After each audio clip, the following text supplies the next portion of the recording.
others as well. And they've obviously integrated very well into Finnish society and have become not only tremendously strong Finnish citizens, but an important link between our two countries.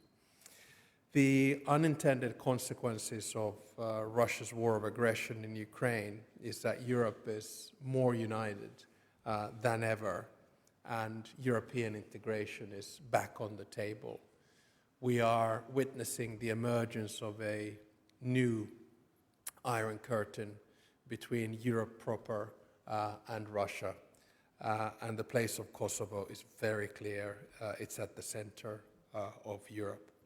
And of course, we hope that Kosovo will make every effort to be able to use this window of opportunity towards deeper integration into the heart of Europe and eventual membership in the European Union. And of course, Finland supports Kosovo's path towards the EU and its European integration. Stability in the region is important for European security, and we also continue our consistent support for your bid to become members of the Council of Europe. And to conclude, the Belgrade-Pristina dialogue is a crucial step in building long-term stability in the region. Safeguarding peace in the Western Balkans is important not only for the people of the region, but for Europe as a whole. And our fruitful discussions have shown that Finland and Kosovo share a vision of a strong, democratic and peaceful Europe, and there are many things that we can do together, both in strengthening our bilateral relations and economies, and in building a stronger Europe. Thank you. Please, President Osmani Satriu. Thank you, dear President Stubb, dear Alexander, members of the delegations, members of the media. Hyvää päivää kaikille. Good afternoon, everyone. It is a true pleasure to be here today in beautiful Helsinki at the invitation of President Stubb. Thank you so much, dear Alex, once again for the warm welcome and the spirit of the friendship and conversation that has marked the relationship between our two countries and this visit from the very first moment we arrived. But as I said, most importantly, the spirit of friendship that has marked our two countries, our two nations. I'm particularly honored to be in Finland, the homeland of late President Martti Ahtisaari, who is a towering figure of peace and whose leadership helped pave the way for Kosovo's statehood, independence, and freedom. His legacy remains deeply woven into the fabric of our republic today. So the people of Kosovo will always deeply carry the gratitude for everything that he has done and for everything that Finland has done and continues to do for us. But our friendship, Mr. President, is not only rooted in the past, it is alive, it is growing, and it's focused firmly on the future. We are proud to call you one of our closest partners. And indeed, Finnish support has been long-standing, including through its contribution to the NATO-led KFOR mission, where over 7,000 Finnish soldiers, your men and women in uniform, have preserved peace and stability in our region. It will be my honor today, shortly after this press conference, to award the Presidential Military Medal to Finland's peacekeepers as a token of deep appreciation of the people of Kosovo. President Stubb and I had a wide-ranging and fruitful discussion about how to build even closer ties between our people and our countries. We spoke about our shared values of freedom and democracy, values that today are once again under attack across our continent. As countries that have both endured historic struggles against oppression, we know too well the cost of freedom. It is precisely why Kosovo and Finland stood unwaveringly with Ukraine from the very first day of Russia's aggression. It is precisely why our countries must continue to speak up against Russia's ever-growing territorial ambitions, its imperialistic and genocidal mindset, and its efforts to destabilize our shared democratic achievements. We also spoke about Kosovo's future in the European Union and NATO, and our aspirations to join other international organizations such as the Council of Europe.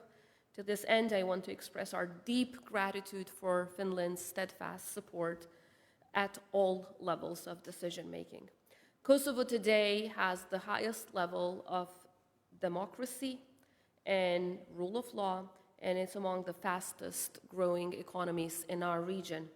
Yet, despite full alignment with the EU foreign and security policy and steadfast reforms, our application for EU membership is yet to be reviewed.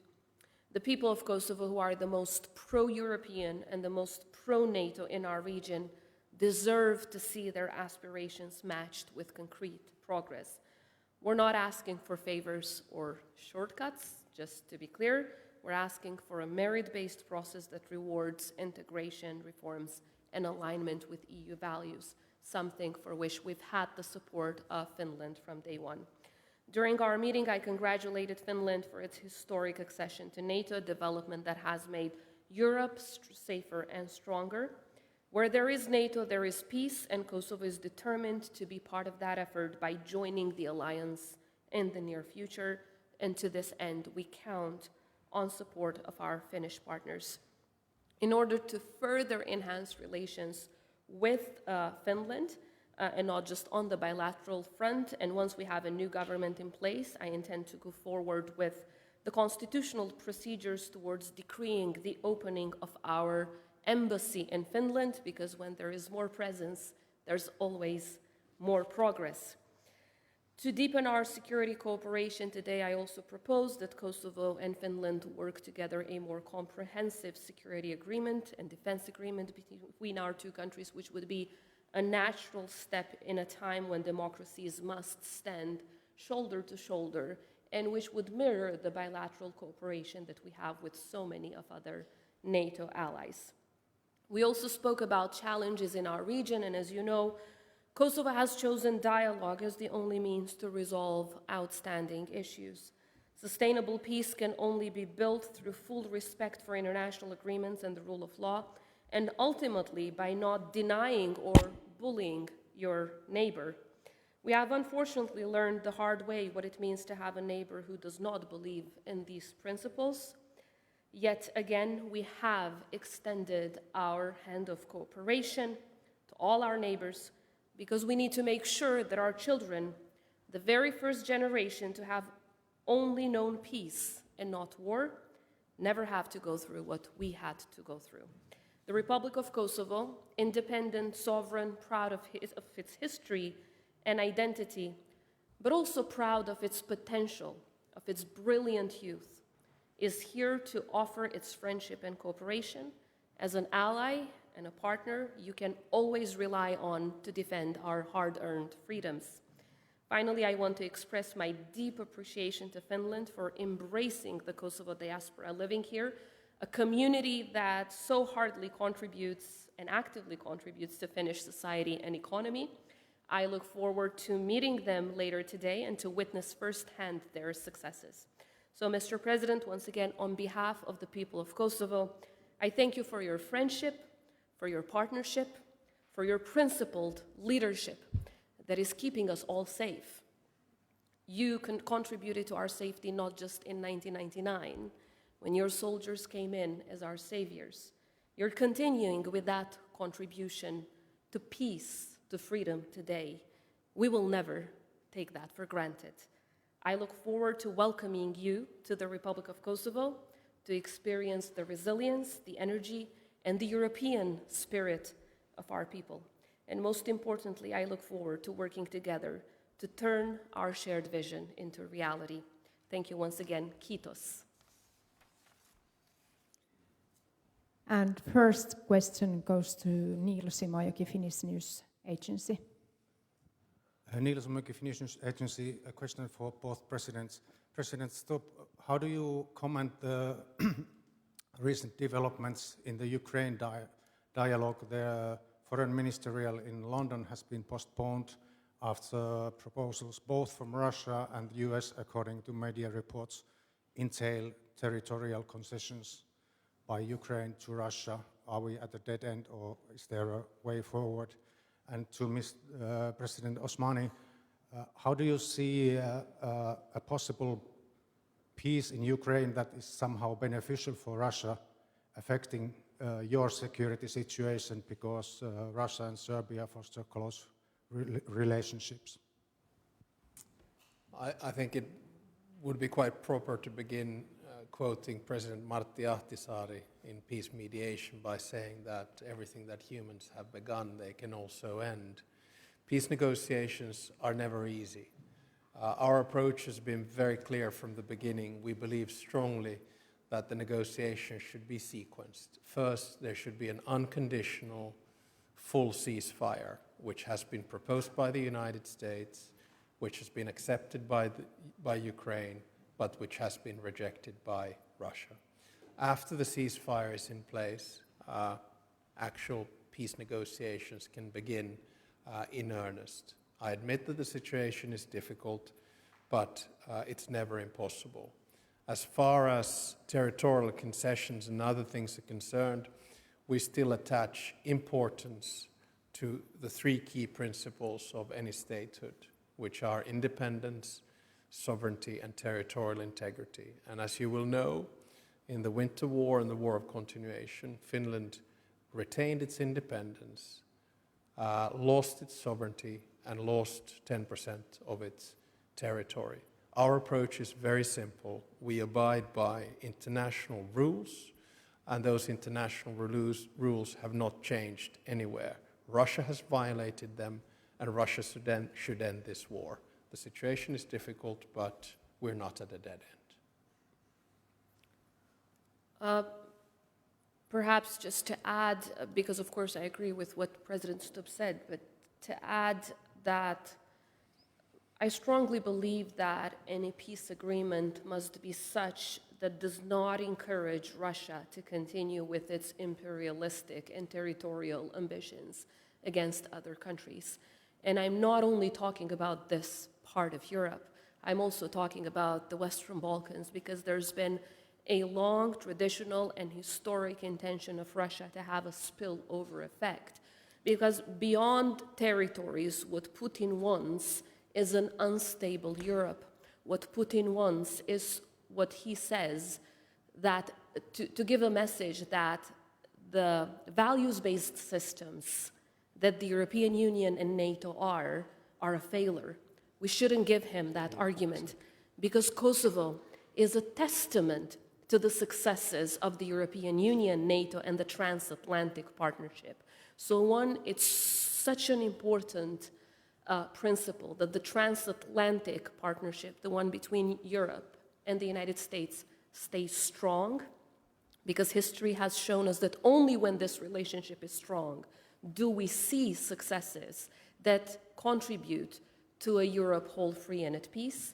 And secondly, that awarding the bully, awarding the aggressor, appeasing the aggressor has never led to long-lasting peace. And I think Kosovo and Finland have both learned that the hard way. So I do hope that any peace agreement that is reached is one that does not encourage Russia for more imperialistic and territorial and warmongering ambitions, rather than the ones that it has right now. Of course, we've been supporting Ukraine from day one. It's a very principled approach, and we will continue to do so. Lauri Nurmi, Iltalehti. Lauri Nurmi from Iltalehti. Some concrete questions for President Stubb. Can Finland legally recognize that Crimea or any other Russian occupied territory would be permanently part of Russia? Absolutely no. And can NATO expansion be banned as part of the agreement? I don't think so. Can Vladimir Putin be trusted? Is he serious? No. And will war crimes just go unpunished? Is that realpolitik of Deutsch? I hope not. So again, I come back to the original notion that we've had from the beginning. Let's begin with the ceasefire, because that is what will stop the killing, and the sooner we can do that, the better. The latest reports, we're doing a lot of shuttle diplomacy, a lot of phone calls. I had many of them yesterday. The latest reports from the front is just on the Russian side, we're looking at 3,000 to 4,000 dead soldiers per day. And we have to ask ourselves the question that what can stop this? And an unconditional ceasefire can do it. From the beginning, I have said that there are some key principles that are non-negotiable. And of course, one of them is sovereignty. So I firmly believe that in the long run, Ukraine should have the right as a sovereign state to decide which organization it wants to belong in. And of course, there's been talk about EU membership, and that path towards accession has begun with negotiations. And then also NATO membership eventually, because the only thing that Russia understands is power. And the larger NATO is, the stronger NATO is, the stronger is the deterrent against Russian aggression.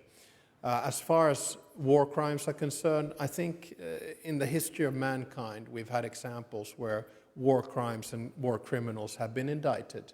I mean, Yes. in the Western Balkans, we've seen a lot of those examples. So that's why I also pay a lot of attention to the International Criminal Court, and we should certainly find ways in which to make sure that those who began this war, those who violated international law and committed war crimes, will be eventually indicted. This is the basis and the foundation of European security, and we'll continue to work on that. And my message to our American friends and President Trump was from the beginning and continues to be that you should not trust President Putin. And I think we've seen that not only during this war, but especially during the past few weeks when it comes to ceasefires, non-agreements and agreements. So we'll continue our efforts, diplomatic efforts, to try to end this war, get a ceasefire, and then to get a lasting and just peace agreement. And then a question for President Osmani.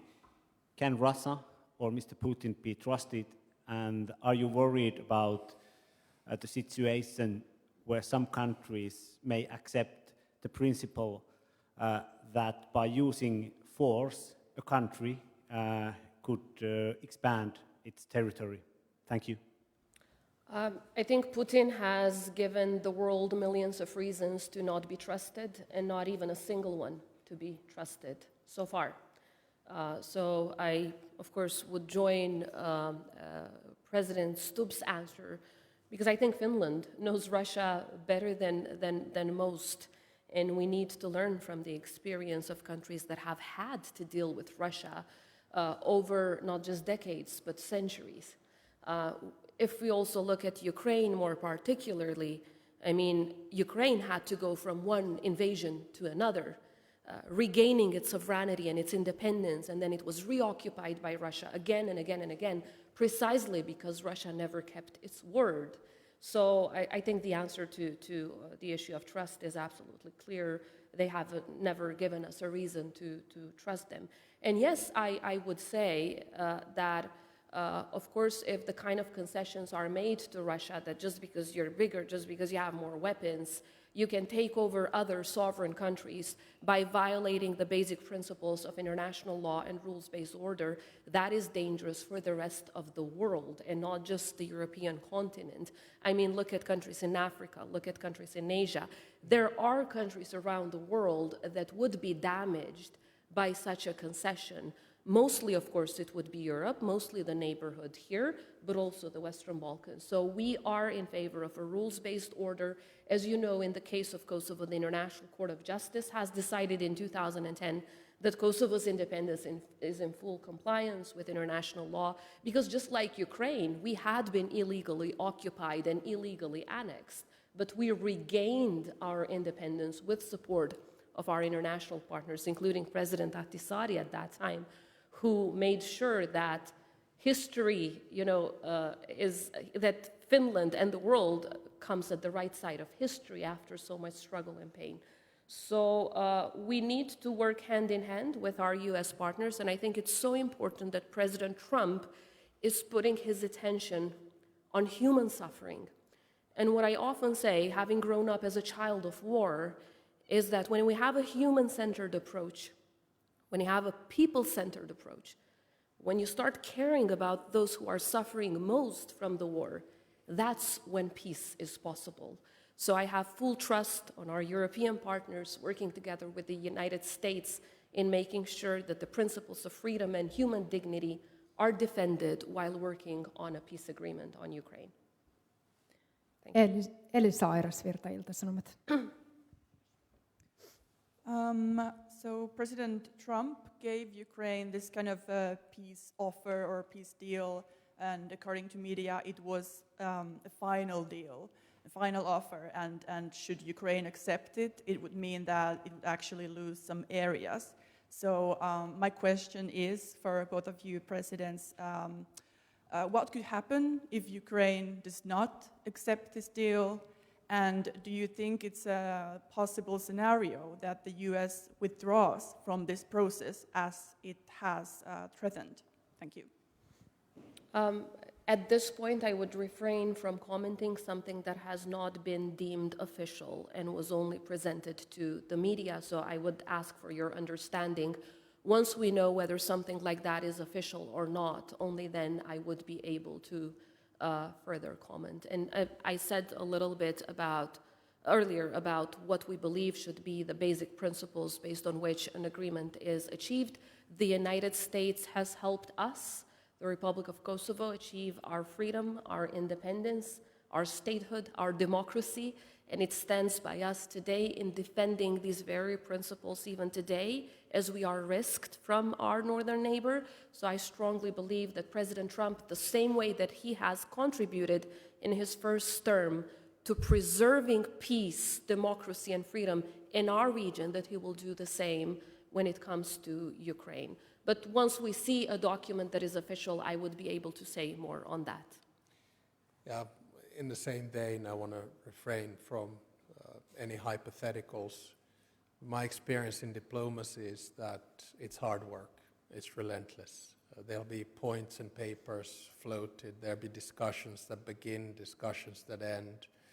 There will be cancelled meetings, as we have seen from today, and I'm sure the diplomatic efforts will continue on both sides, and I'm sure that the United States will do everything in its power to end this war and get a ceasefire as well. And we continue our shuttle diplomacy, our phone conversations, our messaging with many different colleagues. We know that my good friend, Prime Minister of Norway, will be in Washington, D.C. tomorrow. I had a good phone conversation with him last night about the state of play, and he had spoken himself with, among others, Prime Minister Meloni and President Zelensky. Many of us will meet up in the corridors in conjunction to the funeral of the late Pope in Rome this weekend, so diplomatic efforts will continue. It's hard work at the moment. Patrick Holmström, Finnish Broadcasting Company. Thank you. Question for President Osmani. What is your recipe for a solution to the conflict surrounding the Serb minority in Kosovo? I wouldn't call it a conflict. There are challenges, obviously, within a country which is sovereign, democratic, multi-ethnic. About 92-3% of the population in Kosovo are of the Albanian majority, and then the rest are minority communities, so 3 to 4% are Serbs, most of which actually don't live in the northern area. 2/3 live in other areas, they're fully integrated.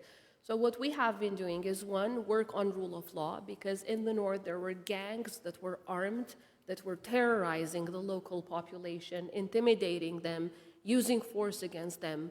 So we're working on rule of law. And look, criminals, they don't care about ethnic divisions. They're mostly multinational, so they work with one another. They find a common language. So we've been relentless on fighting organized crime and corruption, which is why Kosovo today is in the top 2 reformers in the world when it comes to security and rule of law, and one of the safest countries on earth, not just in Europe. The second thing that we have been doing, we've been proposing different economic plans through which all minority communities can feel more integrated. And the third is more legal and constitutional. We have the most advanced constitutional system on minority community rights on European soil. So a minority that is 3 to 4% actually has a veto right in our parliament, as well as in local national assemblies, on any change on the constitution, on any change on laws of vital interest that would include human rights, religious rights, issues related to land, issues related to spatial planning, to education, to electoral reforms, and so on. So they don't only have a voice, they have the veto voice, the strongest voice in our parliament. So even if 110 MPs in our parliament out of 120 would vote in favor of something, only if the 10 reserved seats of Serbs don't want it, they can block it, whether it's on education and so on. So there's been a lot of support for them to be more integrated, but there's also been, on the other side, a lot of negative influence from Serbia to keep them hostage and to use them in a way that would destroy Kosovo from within. We value the Serb community. They're an important part of the multi-ethnic fabric of our society. And as the president of all of our citizens, I want to work together with them to make sure that they feel more included, more empowered, whether economically or in general in our society. And we will continue our work in that regard. But we never had a conflict with the Serbian minority in Kosovo. Our challenges lie with the president of Serbia. So I don't like to talk about a collective guilt. Of course, there are challenges that hopefully we will resolve through the EU-led dialogue, as well as with the support of the United States. But the Serbs who live in Kosovo are equal citizens of our country, and we will support them as much as we support everyone else, despite of their nationality or religion or other kind of, designation. The press conference has ended, and we will proceed to the awarding ceremony. May I ask the presidents to take their places in the front of podiums?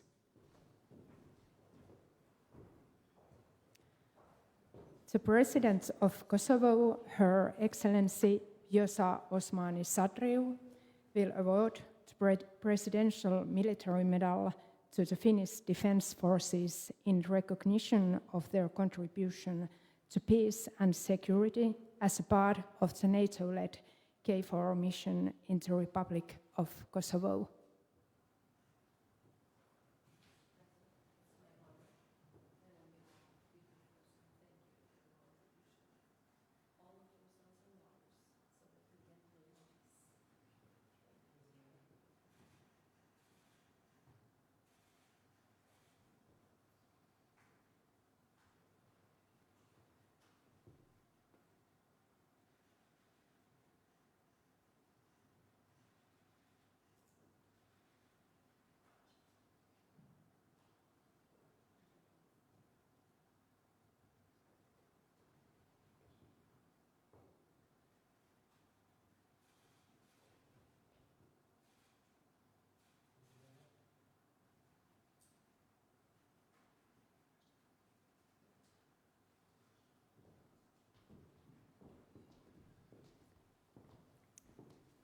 Please, President Osmani.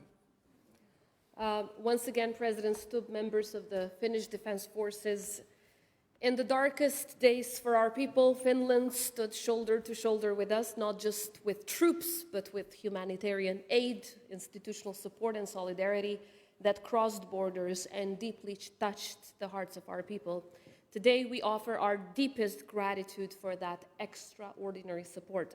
Since 1999, more than 7,000 brave members of your armed forces have served with honor as part of the NATO-led KFOR mission in my country. Today, the Finnish contingent in Kosovo counts only 20 soldiers, 20 men and women who carry forward a proud tradition of service and sacrifice dedicated to peace and security in our region. Your soldiers have not only kept us safe, they've also built bridges of trust. They stood with all the citizens of Kosovo. They safeguarded peace with professionalism, compassion, and a steadfast commitment to human dignity. They helped us rebuild not only our homes, but also our hope. Because of your bravery and compassion, a new generation is growing up in Kosovo, a generation that knows life, dignity, and peace rather than fear, pain, and suffering that war leaves behind. And because of your service, children are chasing dreams, families are building futures, and our people are determined to defend peace that was so hard won. This is your legacy, too. This is the bridge that you have built, and for that we will forever be grateful. As President of Kosovo and on behalf of the people of my country, I'm privileged to stand before you with that profound gratitude, and also as Commander-in-Chief of our security force, I have the honor of bestowing upon the Finnish Defense Forces this Presidential Military Medal, which is the highest presidential honor our country bestows upon those that have served for peace and security in our land, as a symbol of our enduring gratitude. May God bless the enduring friendship between our peoples and our countries. Thank you very much, Madam President. I'm very honored to receive this recognition, the Presidential Military Medal. At the same time, I say that I might be receiving it personally, but actually the recognition and the honor of receiving the medal goes to our armed forces, and I say this as the Commander-in-Chief of the Finnish Armed Forces. We've had 7,500 men and women serving in Kosovo in K4, and in many ways I would argue that Finland's path towards NATO membership would have been more difficult had we not participated in S4, in K4, or in ISAF. And I remember as a fairly young foreign minister in 2010 visiting our troops in Kosovo and seeing them in action. And even in peacetime, it's extremely important that our military has the capacity and training to do peacekeeping.